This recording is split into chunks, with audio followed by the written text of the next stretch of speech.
So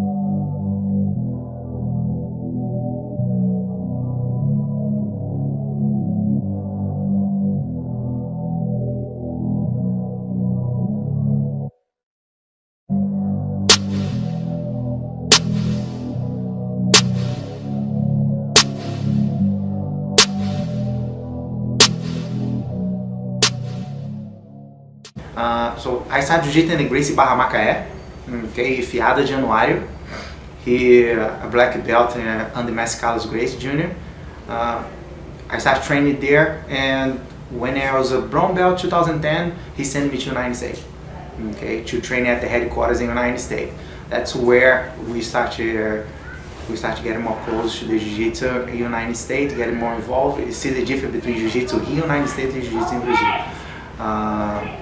My professor, Ado Januário, he's training under Mascal for 25 years, okay, in the headquarters, with Márcio Feitosa, Flávio Almeida, Roberto Gordo, and all those guys, Renzo Gracie as well. Then I trained under Ado Januário for 10 years. And I started training with Messi Carlos when I came in 2010 to headquarters. Okay, so I trained with Messi Carlos for about a year. And then after that, I started to teach at the Gracie Barra Huntington Beach, in the Gracie Barra Arcadia, under Professor Felipe Jerry. Okay, and then I'm here in Charlotte. The whole idea when the Gracie Barra, when we came to the United States, it is we want to bring Gracie Barra for every single city in the United States. That was the goal. Okay, my goal is I want to be part of that group, that dream. Messi Carlos' vision was open one Gracie Barra in every single city in the world. Okay, I want to be part of that. So we look at the map. What is the state don't have Gracie Barra? That was the first stop. Okay, so we pick all the states don't have Gracie Barra, and we look. All those states have a great opportunity to have the best jiu-jitsu, but they miss that strong jiu-jitsu, just a clean jiu-jitsu. Okay, let's go talking about professional Brazilian jiu-jitsu. What state miss that? What state have a lot of MMAs, a lot of grapplings, but they don't have the jiu-jitsu, the jiu-jitsu information. North Carolina came in your mind. So we are between Georgia, North Carolina, and South Carolina. Georgia, we already have a lot of Gracie Barras there. So Fabio Costa in Georgia do a great job in Atlanta. South Carolina, we have a lot of guys from Gracie Barra old generation there. They don't use the Gracie Barra name anymore, but they have a great jiu-jitsu. So North Carolina. And then in North Carolina, we decided, okay, what is the best city to raise a family? My wife's psychology, she's finished her doctorate in psychology. So she's eventually want to work in a hospital. So what is the best area for my wife can have a good job, raise a family, and have a great school? Charlotte come first. And that's why we choose Charlotte. Women really pick whether they learn.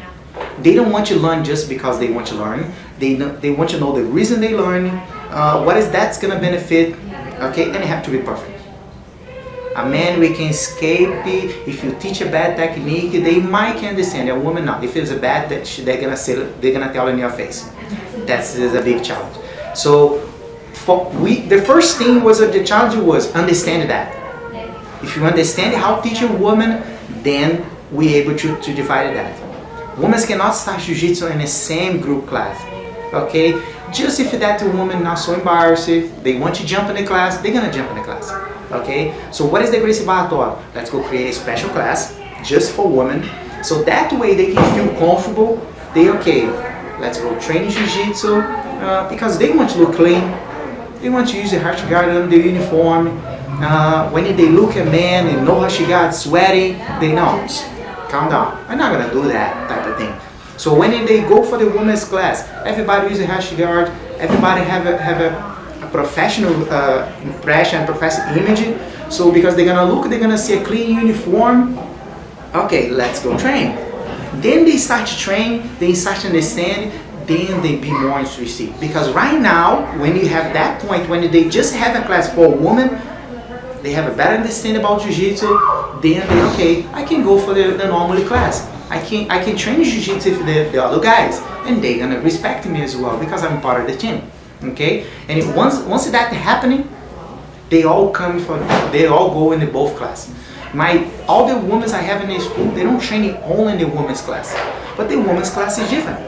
Okay, they have more fun when they train together, but they enjoy to be with the men's as well. Okay, they like both class, so it's a little bit different. If you have something good, you share with everyone. We have a program for different age. I teach 3 years old, women, 15 years old, adults, an old man, a veteran from the war, 80 years old, he's here in my mat, and a teenager. What is the idea? I'm good in every single class. I'm not good in every single class, but somebody taught me how to teach for every single person. So I think in the association, we're strong because 20 guys, they sit together, the best guys, they sit together, they share information. Okay, who's teaching the best kids class? Oh, you teach the best kids class. Share your secret with us. So let's go figure out how everybody can teach the same class in a great class. So that's what happened. Who teach the best women's class? What is the secret to teach a woman jiu-jitsu? Why we cannot teach jiu-jitsu for women? Why women cannot come to the door? What is they afraid for? So they show that, we divided that. So then let's go figure out, let's go put together, let's go teach jiu-jitsu for women. Okay, what is the next challenge? How we can teach a teenager a lot of energy and teach an old man in the 70s and 80s. So what is the secret? So who can teach the best class for that the old man? And who can teach the best class for the teenager? That's a secret weapon. So not one person knows how to teach for everyone. That's not possible. But we have inside the Gracie Barra, one person teach for different groups. And we put that together, then that's how we teach jiu-jitsu.